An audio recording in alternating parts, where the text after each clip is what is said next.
And it sucks. I mean, in a real world example, I got tapped out by a 14-year-old, 140-pound kid.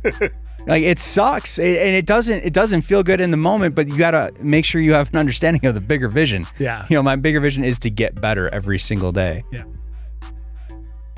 Welcome to the Badass Dad Podcast. KDH here on the microphone in the Iron Yeti studios with Stephen DeSchryver on this side of the microphone. Hi, Kevin. How you doing, bud? I'm doing well. How are you doing? Doing great, man. Yeah, man. I tell you, it has been a minute, and now that you're a man. You're 40. I know. Yeah, I'm a man. What's that, Oklahoma State? Yeah, Mike Gundy would be proud of you now. You're a man now. And I had texted you because we got so many things coming up. We got episode 100 is like we're on the doorstep of 100 episodes. I don't know. This is going to end up being, I don't know, somewhere in the mid 90s, 94, maybe something like that, 94. And man, I'm so excited. I have been pushed. I've been challenged recently on, I've had this thing in the back of my operating system, about writing a book and so that's coming. I'm working on it diligently. You have been great in holding me accountable to that as well.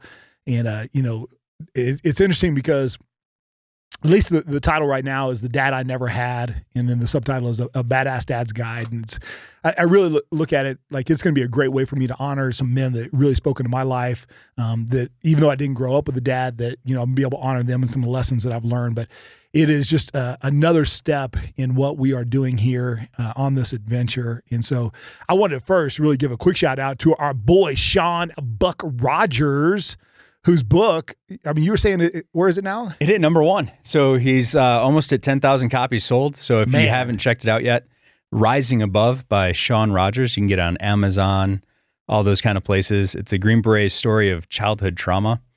It's a raw book. It is a look at the trauma that we go through as kids, and not to ruin anything with the story, but it's very much, I can let the trauma define who I am and settle for a life lesser than, or I can use it. And Sean kind of gives a really good raw outline of how he used his trauma to kind of drive him forward into being a great man. So check it out, guys.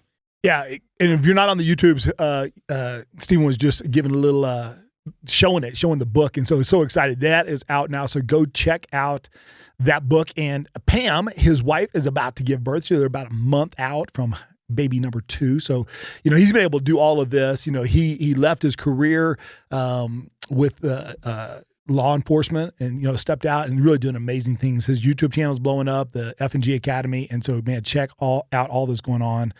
And very excited, it's so much fun when you're on the microphone on this side because you break Sparty out, go green, and at least you beat Michigan. Oh, we didn't play Michigan yet. We beat Michigan in football. Football, yeah. I don't care. I don't care. It was first year, Mel Tucker, first year as head coach, and he's doing fine. He has more wins in the Big House this season than Jim Harbaugh does. And that's okay with me. That is absolutely okay with me. I'm really worried about Michigan State's 22-year college basketball, and March Madness might not happen, but they did beat back-to-back top 5 teams this week. But they just lost to Maryland today. So there's a crack in the armor. No, they're just not as talented. You can't be a Final Four team every single year. They've had an incredible run, that's for sure. Well, let's get into what we're going to talk about. Part of going toward episode 100 and writing the book and everything else, I shot a message off to you, said, hey, I want to start, leaking a little bit of what the book's going to look like, what it's going to talk about. And so I sent you, I think it was 150. It's more than that. It's like 160 something. Okay, 160 something subjects that are on the table for me that I'm writing about. I haven't written about all of them, but coming up with some shorter chapters of books, and so I've written probably about 30 of them now, and we'll pare it down to about 60. And so I text all that to you, and I said, hey, pick a couple of them and let's talk about them. And so you did. You actually selected 4. A lot of them in the similar vein there. So when you text me back, you said, hey, midlife crisis, I'd change it to midlife adventure, but let's talk about them. And we'll start with the kind of the main one that you had, which was number 129. You started at the bottom. So do you have it written out? Yeah, I do. All right, we'll read that to us and then we'll riff. Well, I don't have. I made notes, so I know I'm going to mess it up. So, but nice job starting the book. I know that's for a lot of people. That's the hard part, is actually starting. So I'm major props to you guys, or to you, getting it going. But 129 says, better to rock your own boat than wait until the storm. I believe wait until the storm challenges you. So it's better to rock your own boat and know what you're capable of. Yeah. So what does that mean? Well,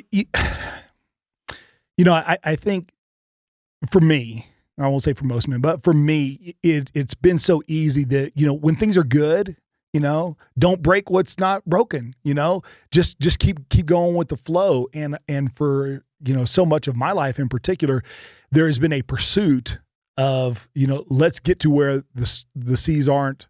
Let's find some calm waters. Let's get there. Whether it's from childhood stuff, or building a business. Early on in business, maybe you're grinding every day. And I just want to get to that place where there's some, just feels good. Training jujitsu, man. If I could just make it through white belt. If I could just get where I'm not on defense the whole time and just trying to survive. The early on is just about survival. Then you finally learn how to actually defend, and then you learn how to attack. But, learning how to rock your own boat, to me, I thought that was incredibly important, because once you've got through a few of those phases, then you could just settle. And, like the old saying is, the difference between the rut and the grave is just the depth. And so if we don't rock our own boat, something is going to rock our boat.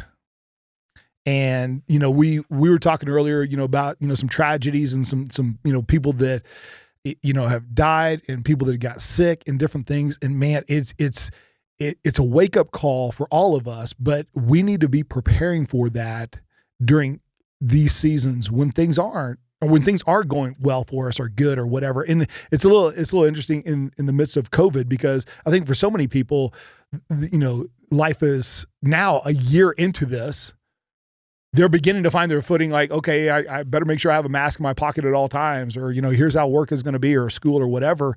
But it's dangerous for us, because if we don't, the second one that you'd mentioned was drifting. We can literally just start to drift.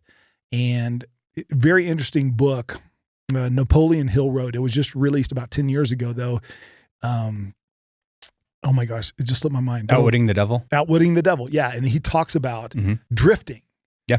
In that. And the audio is one of the few books I've ever read that the audio book is like 1,000 times better than the book itself. I'll have to check that out. Yeah, because like the two different like characters, the two different voices are amazing in their banter back and forth. But when he talks about drift, like the first time I ever heard that about drifting is like, he didn't have to explain it too much. It just made sense. And that in that story, the devil, his primary goal was to get people just to drift. He goes, I don't need them to go off course. I just need them to drift. And it's that slow. It's that day by day, inch by inch. You don't gain 30 pounds overnight. You don't eat, 2 Big Macs and gain 17 pounds, but it's those 2 Big Macs week in and week out, day in and day out, or, my favorite subject is donuts.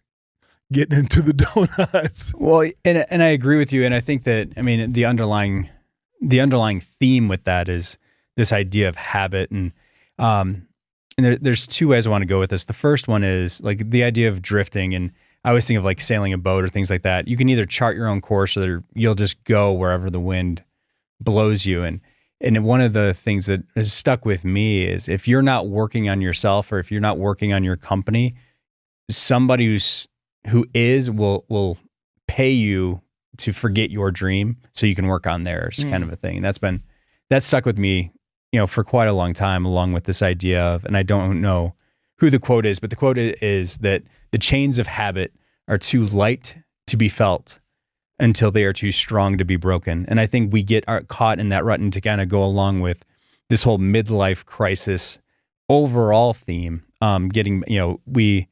we need to test ourselves. We need to get braver, but sooner or later we wake up in our 40s or in our 50s, and you have been climbing the mountain for so long. Like you said, you've been fighting to get to a point where you can relax for so long.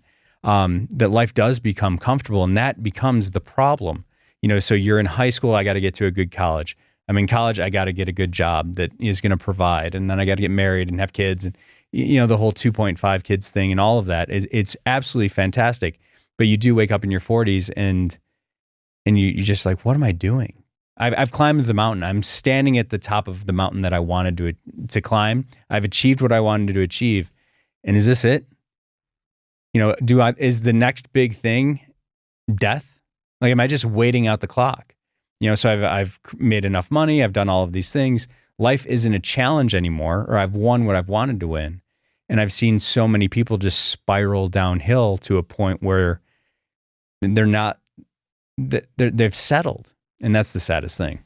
Well, I think one of the big questions that people ask, once they've had that level of success or something, is ultimately, like, who am I?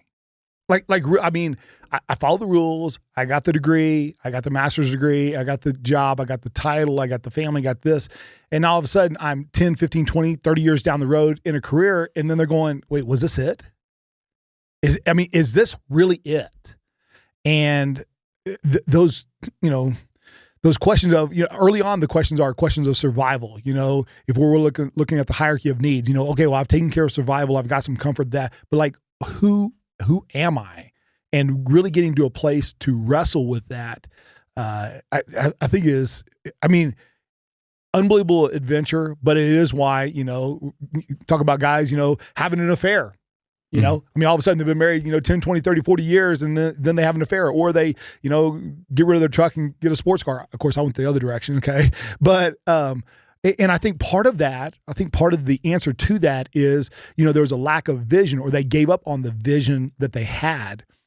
Man, I wish I could remember who the main actor was, but there was a movie, I'm pretty sure it was called Up in the Air, and it was about George Clooney. Yeah, George Clooney. And he goes out and he's like the Axeman. He goes and he's brought in to fire a bunch of people. And he asked this one question to the guy. And the question was this. He goes, how much did they have to pay you to give up on your dreams? How much did they have to pay you to give up on your dreams? And I don't remember if it was the right character or not, but there was one, I think he was like a chef or something like that. And he loved to cook and all these things. And now all of a sudden he's, sitting at a desk doing whatever, and it was just that moment of just going, man, I always wanted to be a chef or an artist or a coach or whatever it was. And he gave up on it for X number of dollars. And now all of a sudden he wakes up and he's like, who am I now?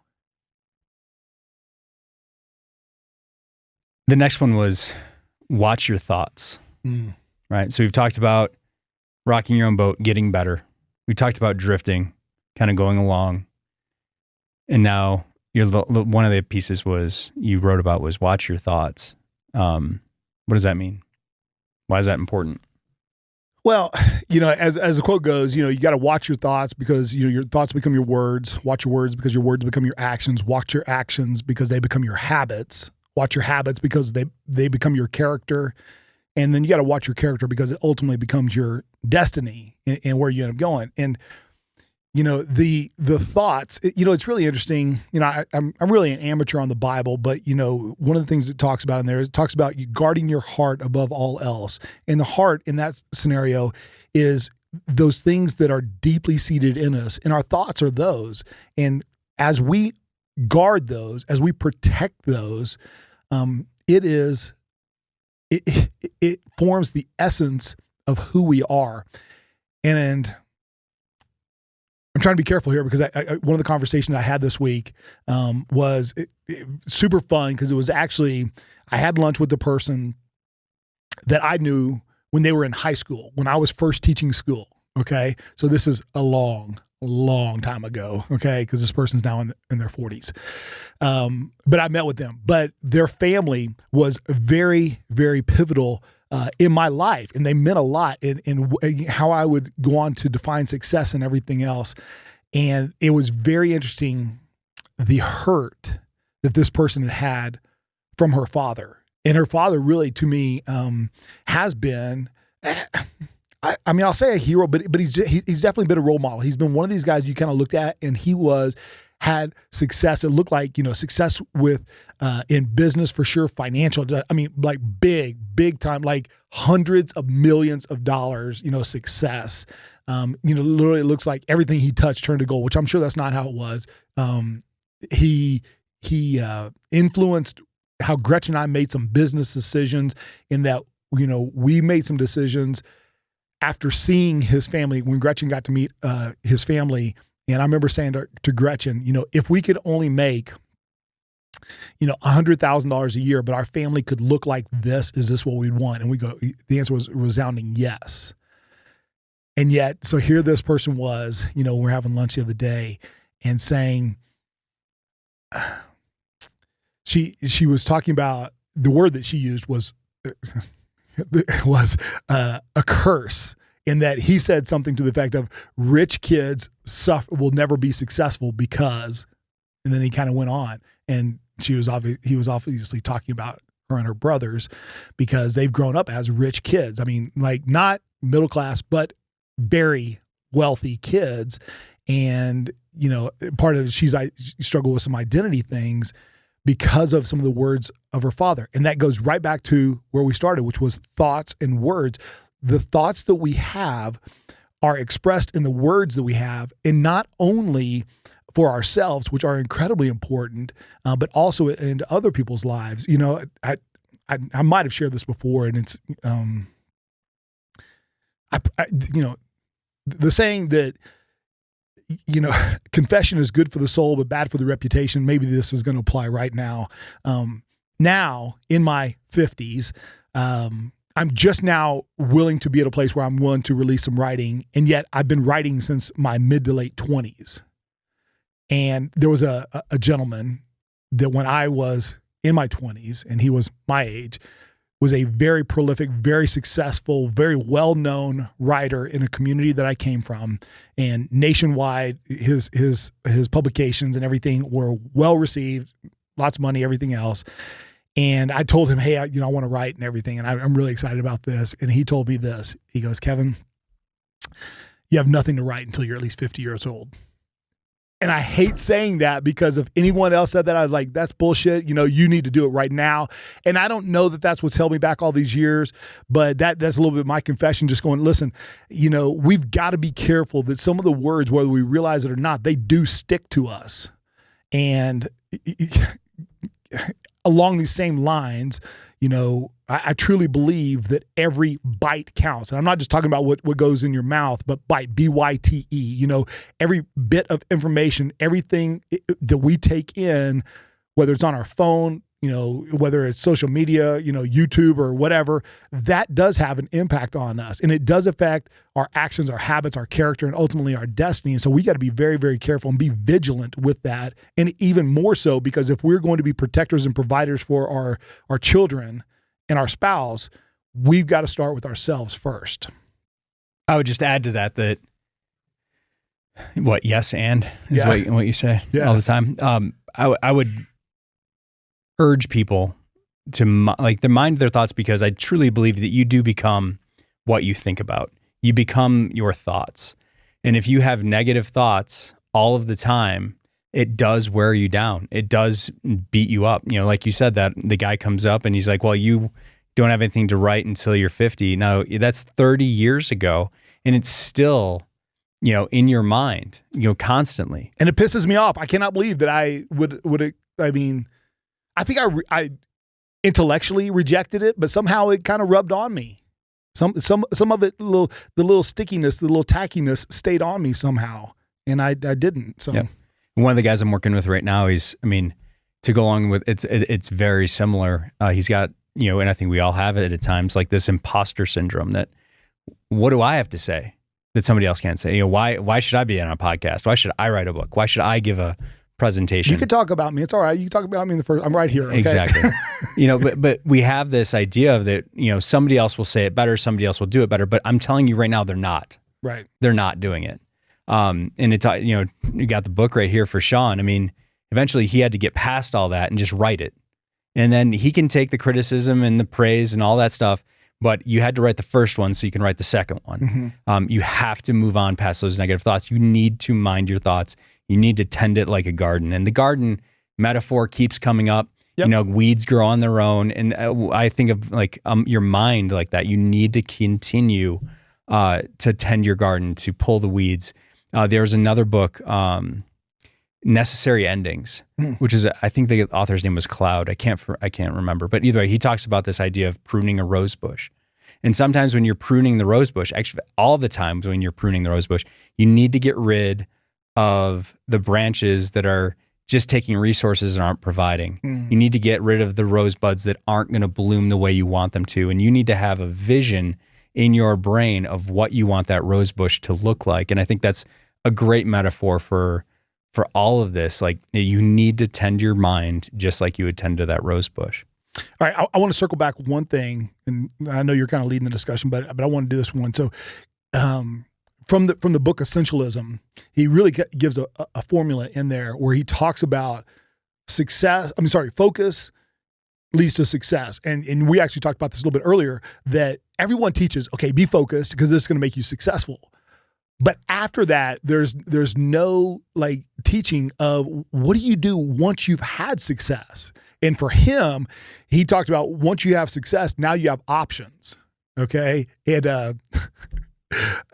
oh my gosh. Chris Rock, talked, Chris Rock tells a joke one time. He talks about, why most people don't have affairs and stuff like that. He goes, you're only as loyal as the options that you have. Okay. All right. Anyway, I totally just derailed everything. Focus leads to success. Success leads to options, and the undisciplined pursuit of just more and more and more. That's where essentialism kind of comes in, going, it's that undisciplined pursuit. And ultimately, that undisciplined pursuit of all those different options that you never had before leads to failure, which ultimately leads to chaos. And that is the sabotaging that people have. And I think one of the things as badass dads, we have to start talking about, because so many of the guys that listen to this are successful in their career. They've worked their ways up. They're team leaders in law enforcement. They're high ranking in the military. They're CEOs of companies. They're high ranking in education. All these different areas. And now all of a sudden they either have had or they're walking into where they're having more options, more things presented in front of them. And we need to start talking about, what do you do now? Like, what do you do? All the stuff that took you to be so focused and so intense to become successful, and all that work was there. But what about now? Was it worth doing all this, busting your ass, so that now all of a sudden you wake up and your kids don't know who you are? It was like your spouse stays with you because, like, hey, well, the kids are still in the house, so we got to stay together. No, it was to be successful in all areas. I mean, what does it profit a man to gain the whole world but to lose his very soul? We need to start planning and having a vision for not only the focus and the intensity and grinding it out, which, okay, great to be successful, but now that we have the options, what are we going to do? Is it just to have a bigger house, a bigger car, a bigger bank account, and another comma in my statements? Or is there something more? Is there something more we can give and have impact? Because if we don't have that vision up front, it's going to create some undisciplined choices, and then which ultimately lead to failure and chaos. And we've seen it, and it's literally cliche to say. You see the pastor that busts his ass all these years to build this amazing church, and then he has an affair with a secretary. You see, the guy who, does an amazing job, works his way up the ranks, coaching the junior varsity to moves on to college, and he's a coordinator, and then all of a sudden he gets a shot at the big time, and then he screws it up once he signs his first big contract, and his first 7-figure deal, and they blow it up. There was no focus on what's it going to be once I get there. Once all these options are presented to me, how am I going to deal with it? I have nothing more to add to that. I think you hit it on the head. I mean, there's nobody tells you what to do when you get to the top of the mountain. Mm-hmm. And we see it all the time. We see it in education. We see it in business and finance and careers. And it's hard not to, the easy thing would be to label it on a self-destructive thing. Like, I made it this far. It's not what I wanted, so I'll just burn the whole thing down. Or I can't handle the stress, or I can't handle the increased scrutiny that is going to come with this next promotion, or or making it to the NFL, and they fold because, all of a sudden the pressure's too great. But I would also have us, when we do, there's a couple of things with this. I would make sure that you have perspective and recalibrate your perspective as you move. And if you are the same person who can sit down and has the drive to be financially secure and to do all these things, you said it, like to go sleepless nights, to build your business, to do all that, those are the same skill sets that are required for your marriage, for your kids. You have the skill sets. You just need to change your focus. Yeah. Because you don't want to come home after 30 years of marriage and building your business and your wife's not there anymore. Well, just like boxing or MMA, even building a business, it is such a young, hungry man's game. And, I think back when Gretchen and I first started a business, the greatest thing that we have is we had a PhD. I mean, we were poor, we were hungry, and we were determined. Okay. And it was like, we were grinding. And there's something about that is so incredibly important. But what do you do when that play has run its course? When no longer you're poor and you're satiated, like you're full. Matter of fact, you start getting a little fluffy. I mean, what's going to stroke your fire then? And I'm going to share this. I think this speaks to the essence of why you must have some men in your life that are a few blocks down the road from you, that have been down the road a little bit further than you, that have had some success. People like to talk about having mentors. I don't care. Just having a friend, having a corner man who's a step beyond you that can go, man, hey, you know what? You need to be careful because listen, now that these options are going to become available to you, we may not have a lot of hair, but all of a sudden when you got a fat wallet, you become a lot more attractive. Okay. You may be out of shape, but all of a sudden you start having some success. You start having some influence, man. One of the things that takes people down, we've talked about it, even people, whether it's having affairs or whatever, or power, like when you've been the guy that's always been number two, and then you have a chance to be, the number one, you have a chance to be the CEO or to run the company or whatever, it's easy to start saying it's my way or the highway, or however you grew up. I've always had to be behind someone else. Now all of a sudden I'm the lead dog. Those things can trip people up. Same with materialism or whatever. And it is so easy, but to have someone in your corner who can start pointing some things out, because we can fall to, the lusts of the world so easily. And I think that's important. And I think part of rocking our own boat is having some men in our corner that can challenge us in a good, healthy way during those seasons as we're getting out of just always being hungry and, poor and, determined. When we're working through those, to have someone else that says, here's the next adventure for you. So kind of going up, the last one I had fits in with this, because when we're stagnant, when we're stuck, when we're at the what we perceive as the top of the mountain, but it isn't. We're just in the foothills at that point. Sometimes we don't want to change. We don't want to change who we are, because what I've done has got me this far and now I'm comfortable. So let's get into this a little bit, because you brought up the pain of change. Yeah. Talk about that a little bit. So, yeah. So the pain of change is forgotten once the benefit of change is realized. And yeah, even as simple as, we were talking about box jumps just recently, and now at the tender baby age of 40, you're like, box jumps are not the same as when I was 20. Well, no, but I still did them. You did. And right. I got up, and that was fantastic. I didn't break anything. Right. And I still can do that. So yeah. We're still in box jumps. Yeah. So we're still doing box jumps, but that pain of change, I think, as we are venturing down the process a little bit further, that we understand that there's going to be change, and that there's going to be, some pain is going to be involved, and that's okay. And I think here's a mistake. And this is probably just me. This is probably just counseling for me. Okay. But the change that I will go through at this stage of life is much different than the pain, than the change I had to go through in my 20s or 30s when I was building my business the first time. It is not the same. And the mistake I can make is thinking the pain I'm going to face today is the same as the pain I felt before. Or they're going to taste the same, look the same, smell the same. They may have some similar coloring, but they're not going to be exactly the same. And that's where it's tough, because for every new level, there's a new devil. And so understanding that to go to that next level of where we want to go, it could be financially, it could be physically, all of a sudden we got those last little 10 pounds we're trying to cut. I mean, those last 10 pounds are different cutting than the first 10 or 20 pounds were.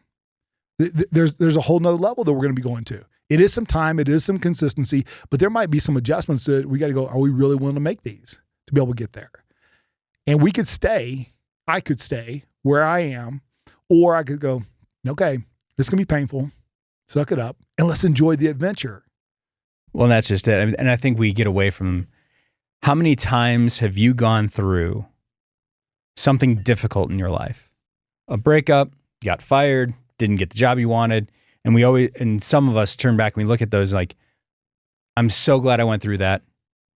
And it shaped me, and it's the best thing that could have happened, right? We hear that all the time. Well, that's the best thing that ever could have happened to me. I got fired, and I'm now doing this and that. So understand that walking into things, we don't want to be uncomfortable. We need to be, I forgot who says it. We need to be comfortable being uncomfortable. We need to understand that I have to go through this so that I can be better on the other side. And I think, it wasn't Stephen Covey. Sharpen the saw. Yeah. It was Stephen Covey. Was it? Yep. Sharpening the saw, when we talk about sharpening the axe all the time, when you put the axe on the grinder, it doesn't feel good, but it sharpens you for who you are becoming. I would also point out the fact that you've spent a majority of your life building the skills necessary to build a business, to work, whatever that is. And part of this feeling of stagnation is you're not learning anything new. Nothing is a challenge anymore. So I would encourage you guys, go do something you haven't done before. Learn a new skill. There's somebody who just picked up watercolors. I was like, you picked up watercolors? But it was a challenge, and it's a release for them, and they're learning something new, and it gets them to learn something different. Because you don't know, I truly believe in my heart that your life is guided, and you don't necessarily know all of the implications of a decision that you make. But if you are moving down a path, kind of like how you talked about drifting, if you set your sail going the right way, good things will come from it. So Sean was writing his book. I hate to keep bringing him up, but he's a great example right now. He's writing his book. In order to support his book, he started a YouTube channel. And now the YouTube channel is bigger than the book. So you don't know necessarily what God has in store for you, but you need to be moving. You need to be sharpening your saw every single day. Well, I love what you shared there, because I call it the white belt mentality. I mean, are you willing at 40 years old, are you willing to be a white belt in an area? Are you willing, we'll use jujitsu. Are you willing to step on the mats in an area that you have no experience, no background, no knowledge of? Oh, I've watched a couple UFC fights, but that's about it. And knowing that most likely I'm about to get my ass handed to me. And am I willing to put on that gi and step on the mat? Everyone will tell you the hardest belt to get in all of jiu-jitsu is your white belt. That is by far everybody goes, it's the black belt. Nope, it's your white belt. Your white belt is the hardest belt to get, because guess what? You want to quit every day. If you got some good training partners, you're sore in places. I remember being sore in areas that I couldn't remember. And I think they hate me. I think they're just trying to hurt me. I didn't know where are we going from here, but I just kept coming back. And there's something about that mentality of just having that white belt mentality that I'm going to be a student here. I'm going to learn. I'm going to get better. I'm going to continue to show up. And that level of grit, we know, no matter what it is, we know that pays off huge dividends. And it sucks. In a real world example, I got tapped out by a 14-year-old, 140-pound kid. It sucks. And it doesn't feel good in the moment, but you got to make sure you have an understanding of the bigger vision. Yeah. My bigger vision is to get better every single day. Yeah. And too many of us, we don't see the day as valuable. and we skip the day. I don't need to work out today. I don't need to read a book today. I don't need to meditate today. I'll do it tomorrow because it's difficult. Yeah. But we need to understand the value of 10 minutes. Yeah. Well, anything else, Stephen? I'm good. Okay. So, hey guys, this will give you at least a little bit of a flavor for what's going to be coming for the book. And so, I hope you participate and get you a copy. But The Dad I Never Had will be coming out. I tell a little bit of my story at the beginning, just so it gives a little bit of point of context. Not growing up with dad, it really has less to do with that than it does the lessons that I've been taught from all the men in my life, over the last several decades, and just how they've spoken into me. And this is also a way for me to honor them. And so it is great to live a life that hopefully honors them. But I think also one of the greatest mistakes is if we don't actually share, we don't actually speak the words of gratitude to people. And I want this book to be able to do that. And hopefully there'll be some great nuggets. I did share with Stephen earlier that in the intro, I'm fairly confident that I will piss pretty much everyone off at some point. There's going to be some point that I'm going to rub your fur the wrong way. And that's okay. I hope you can, eat the meat and throw out the bones and get what you need from it as well. So you'll be getting more of that coming up over the next, month or two. Do we have a date? Are you asking me out on a date? Is that what it is? No. Do we have a release date for the book? I want to get it out. I want it to fully be out before Father's Day. When's Father's Day? June 2021? Yes. All right, you heard it here first. Here first. I completed, so the rough draft completed by mid-March. We already talked about that. Edit, everything else. I think by May 1st, get it into printing and everything else ready to go. Outstanding. By May 1st. There it is. So all three people who listen to this, you can hold me accountable. I think everybody who listens should get a signed copy. There you go. Hey, I tell you what, hit me up on the Instagrams at BadAssDads _podcast. I think that's our thing. Yeah, that's it. Okay. Yeah. Hit us up on the Instagrams. You know what? If you do that, yes, I will send you up a copy, and very excited, man. Hey, thank you guys so much for listening, man. I'm excited about this adventure. I'm excited about what's going on. There's so many things happening in the background that we're able to do. Some people that we've had on in the past, some guys we got coming on in the future that are opening some doors for us as well. And we're excited about that. Be a part of this movement, man. I believe that the change that needs to happen in our nation is going to happen starting with the dads. We are the leaders of our family. And it's going to start with badass dads. And my last thought is this: there's going to be two types of kids in this world. There's going to be sons and daughters of badass dads, and then there's going to be pissed off kids. That may be our motto from now on. But we're going to forge stronger fathers. Have a badass day, be a badass dad, and we are out. Hey guys, I wanted to thank you so much for listening to the Badass Dad podcast. We are so excited about what's going on in 2021, and we want to encourage you to connect with us. So you can hit us up on the Facebook or Instagram at BadAssDads _podcast is where you'll find us on Instagram. And if you want to hit me directly, it is KDH at BadAssDads.org. KDH at BadAssDads.org. Man, appreciate you guys. Let's get after it.